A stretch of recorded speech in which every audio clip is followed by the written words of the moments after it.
thinking about it earlier today. Again, welcome to the first day of 2016. I've done these, really I've had the privilege of doing these for more than 20 years. It's special, it's a special day. But of course it's like any other day. We make it special, right? So to us this is special. It's special because we have to now remember, although we don't write checks very much anymore, but we have to remember to somehow change our date whenever we come across that. But it also is an opportunity to reflect. And having taught it this many years, a few decades, I think we all have had where I sit when I give this talk and in my own life, this sense like, you get all psyched up and you make some, you devote a little bit of time to some of these questions of what was my biggest lesson, or I want to do it differently. So it's special. We kind of collect and gather ourselves and we begin to reflect on these important things. I think varies from person to person, but to all of us, I think we could say that we're not necessarily completely successful in 2016 being absolutely different than 2015. We aspire to it. And that's really what I want to talk about, because I'm getting older and I don't know how many more of these in me, hopefully 30 or so, 30 or 40. You can wheel me in at that point. I'll still be jabbering away. But the point is that, if the future is really going to be different, because now we're here, but now we're looking ahead to the next 364 days or beyond. We're looking at the future, and if the future is going to be different, then I believe we have to focus as much about embracing the future as we do beginning to, in a focused way, truly release the past. Because it's not necessarily that we haven't gotten clear about our aspirations, our intentions. That's not what defeats us from fulfilling our intentions. It's actually that we bring the past with us. And the past is influencing how we think, how we act, how we feel. And that's the tricky part. It's not the future thing. Future thing is easy. We can set that in motion, and we will in this meditation we do together. We'll set the future in motion. But it's really how much are we entrenched in our past?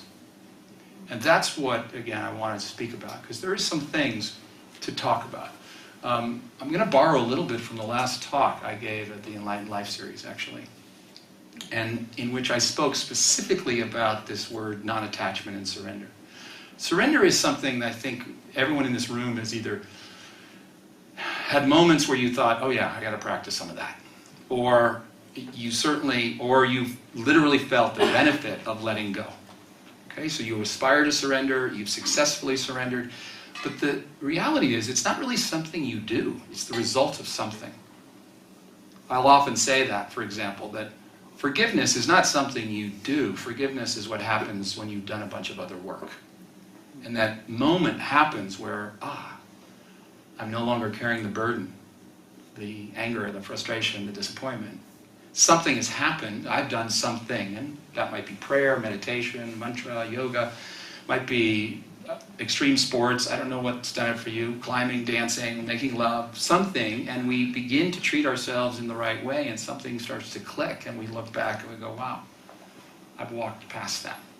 But how do we do surrender in a conscious way, in a systematic way? And I want to share that with you, because I think this could really help make the intentions that we're setting these days more viable, more real.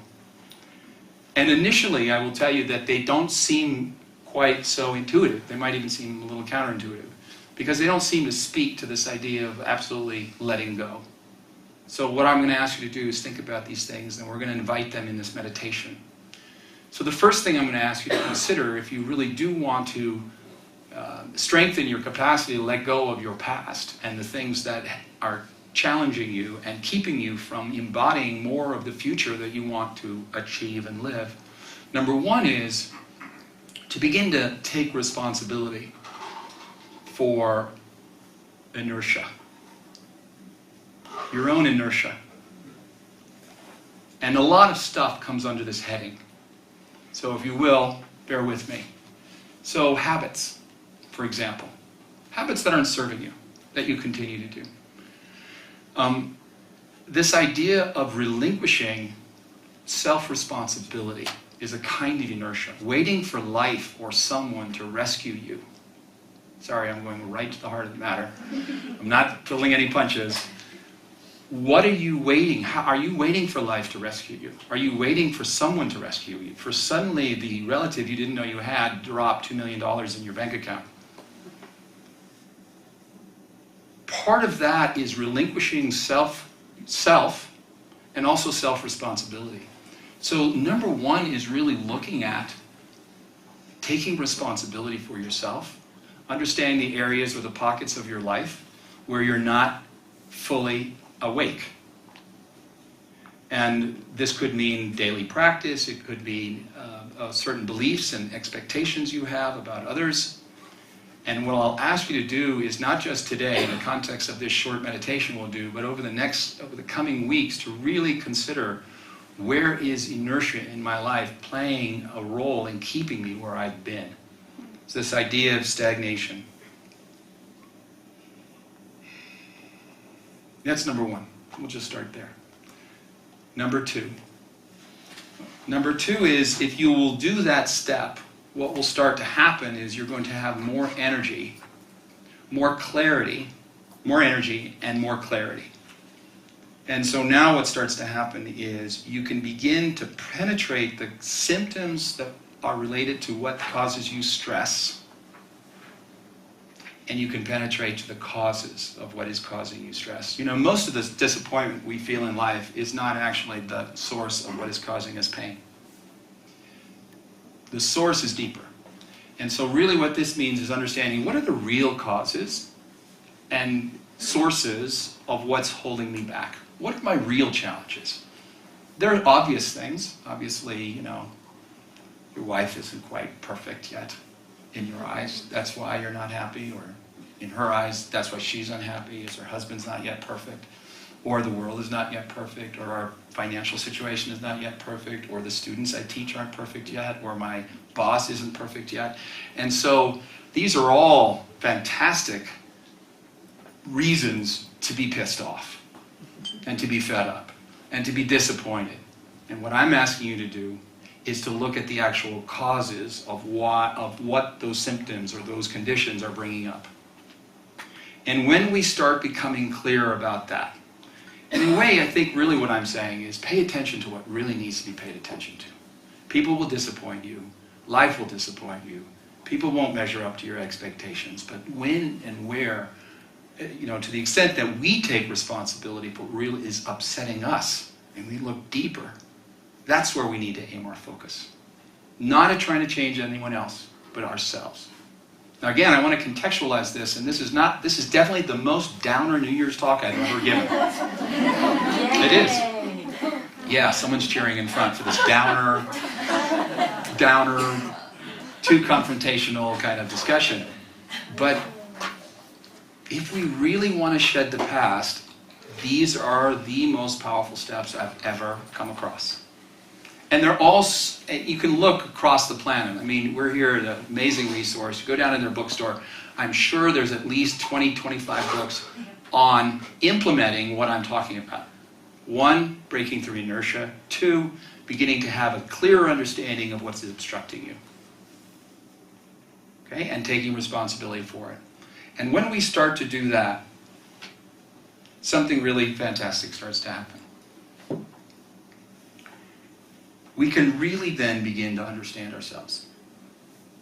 And now in step 3, what I'm going to ask you to do is to question why you are seeking whatever it is you are seeking. Don't do it before you've created a different quality of relationship with yourself and others.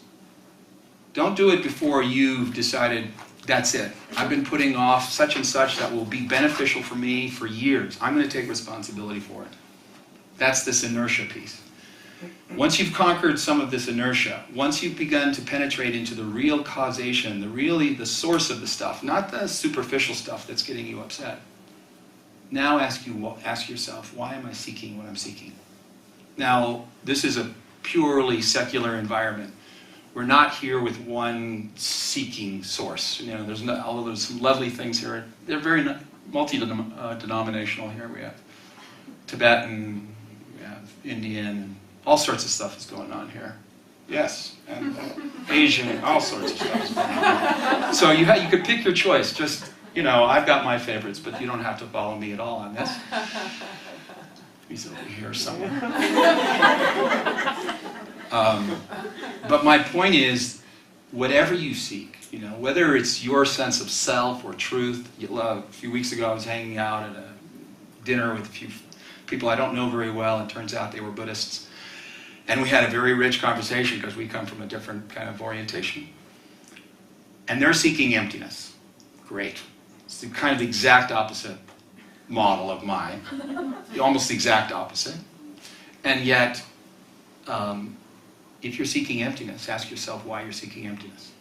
If you're seeking fullness, ask yourself why you're seeking fullness. If you're seeking the Divine Mother, if you're seeking Brahman, if you're seeking God or Christ, ask yourself why. Why? Why am I seeking? And when you penetrate the answer of this last piece, some miracles start to happen. Number one, more energy. Real understanding. Is my reason for seeking what I'm seeking truly authentic, truly meaningful, or is it a way of hiding from the truth? One of the first things my teacher said to me that was, to me, initially I was, wow, that's pretty controversial. Still trying to follow in his footsteps, be controversial from time to time. He said, no, very few people are interested in God. Very few people want to know God. Most people want to know or want what they think knowing God will give them. There's a distinction, right? So what do you think finding the seeking that you want, experiencing the sought is going to give you? And what we'll see is it's so related to some very fundamental fears, sense of false understanding of yourself. Now, when we get to this stage 3 exercise, it begins to empower you to have more discernment and self-discretion. It literally, the scriptures will say that it endows us with illuminative discrimination. So luminous understanding. Now you proceed with luminous understanding, you have more energy. In the process of this luminous discernment, now what happens is you stop stepping into the same pothole. The past no longer holds you where it used to hold you. And that's really what this is all about. So this work of ultimately understanding why we're here, why am I seeking what I'm seeking, will empower you. But only if we've done the first 2 steps. And at that point now, the great gift is freedom. That we can unhook ourselves from the things that have been shackling us to past experience. And when I'm unshackled, now I have the freedom to go ahead and embody my intentions. Let me ask you that question now, just now that we've been through that. What is more significant? A weakness of intention or the strength of your past? Which is more significant in keeping you from the ideal future that you really feel that you could embody and that you aspire to embody? Is it that your intention isn't strong enough? Or is it the intensity of the past? Number two. I think if we're honest, most of us will recognize it's number 2. It's the second. What I said is, and this is from a deep yogic, somewhat esoteric perspective, I don't want to spend a lot of time there, but this is actually that center that's related to the past, this abdominal center. And those of you who have moved deep into yoga practice know that this is a critical place to fire up, literally, to stimulate, to activate. From the yogic perspective, this center is this place where we act out from the past unconsciously. Okay. That's my cheerful talk. I do want to make the case, of course, that it's this last piece, and I want to talk a little bit about that, so we end on some context that's also going to help you and shed some light on this meditation. And that is that this illuminative discernment is this last piece. Now, again, I'm going to just share some knowledge that comes from the yoga wisdom. What they say is that your ability to see clearly is of the same mechanism that allows you to act intuitively. And that also is your most powerful place of will. So I'll say it maybe a little differently, same idea. That willpower, intuition, and the clarity to understand your deeper patterns are all of the same awareness. In other words, that part of your mind, and it is part of your mind, we'll call it the deep, pure, highest mind. This part of your mind is simultaneously pure will, pure intuition, and pure understanding and clarity. If we can access that part of our mind, then you have access to those three things. And they're there spontaneously, living and firing and inviting you, compelling your actions, your feelings, and your thoughts. Okay, so how do you get there? How do you get to this higher mind? Well, that's called meditation. That's what we're about to do. There's many, many kinds of meditation. Ideally, all the various varieties of meditation will help you access this body of the highest mind, what yogis call buddhi, B-U-D-D-H-I, buddhi. And it means, the literal meaning of the word, it's based in this understanding of knowingness, the light of knowingness, D. So that's the setup. I hope that, this is a kind of one-off where we got excited enough to come here today, that throughout the year you will continue to practice. There's obviously resources all over. We're sitting in a resource. I'm a resource. I live here. So I hope you'll avail yourself of the resources and also the friendships, the friends you have here who invite you and remind you to practice, because it becomes so important. If we're going to weaken the past so we can be freer, it's going to take some work. Not just today, tomorrow, next week, and next month, and the months maybe after. Okay, so I'm just at this stage in my life a realist, and yet deeply hopeful and deeply moved by anyone who's seeking to know themselves better and would give up such a beautiful day, January 1st, to come hang out here. I'm sure you're missing a football game or something. Doesn't look like so many football fans out there. All right, well, so we'll do a meditation practice, huh? Okay.